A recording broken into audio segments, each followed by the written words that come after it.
Hi, David Wallimann here, and this 20 backing track pack is all about chord playing. Each backing tracks include drums, bass, keyboards sometimes, and even sometimes a slight, a discrete rhythm guitar in the back. And your job is to take the role of the guitar player who's going to actually play that rhythm. So there's a lot of different styles involved, and you can check out the chords in the chord charts. And your job is really to explore, because there's a lot of different ways to playing a chord. A chord is more than one note played at the same time.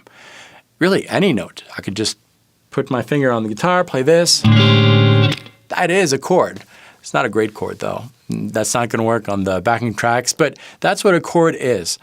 And if you take that approach, if you consider that a chord is more than one note played at the same time, well, we know that on the guitar we can play the same note in different areas of the fretboard. That means that we can play the same chord in different areas of the fretboard. And we can even reverse the notes. So instead of having maybe this note and this note, which is an A and a C sharp, I can reverse them. I can play maybe the C sharp first, followed by the A. So it's the same chord, yet it sounds different.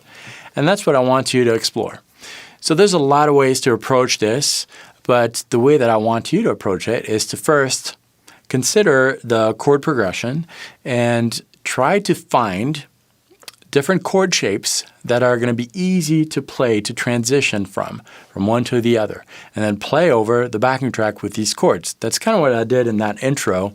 I used a lot of bar chords, which are maybe not the easiest when you're starting out, but they're very effective because they allow you to transpose these chords, to change the key of that chord very easily by just playing the same exact shape and moving your fingers to a different fret. And that's what allows you to easily play over a multitude of keys. And that's the advantage of bar chords. Whenever you have a chord that involves an open string, it's a little bit harder because open strings can't really be moved easily unless you're using a capo, but when you're playing a bunch of chords really fast, you're not going to quickly put a capo there. So that's why we're going to try to use bar chords. Different voicings. So what is a voicing? A voicing is basically what I explained previously, where you're playing a chord, so more than one note at the same time, and you're changing the order of these notes. That's what a voicing is, and there's a lot of different voicings. Just change the order of these notes, you have a new voicing. You don't have a new chord, but you have a new voicing, so it sounds a little bit different. It's kind of like me playing an A major chord here, and if I play different voicings, you'll hear how they still sound like A major, but a little bit different.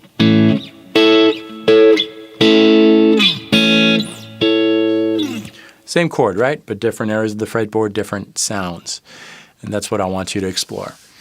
As you're doing that, I want you to try to incorporate to that chord progression at least one new chord shape. And if it's not a new chord shape, at least one chord that is uncomfortable.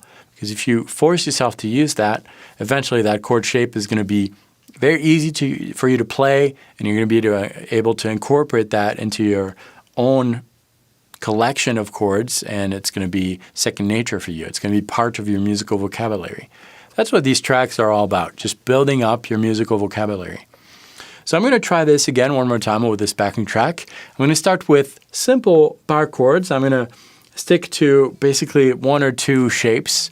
I'm going to have this bar chord with the low E string as the root, and I'm basically going to play chords with that shape.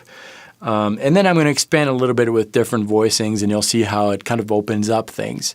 And that's what I want you to do. This pack is really about exploration, exploring your fretboard, incorporating new chord voicings to your musical vocabulary, and see what happens. So let's see what happens right now. I'll start simple, and then I'll develop a little bit. So let's get started, and then it's your turn. So practice well, and here you go for the track.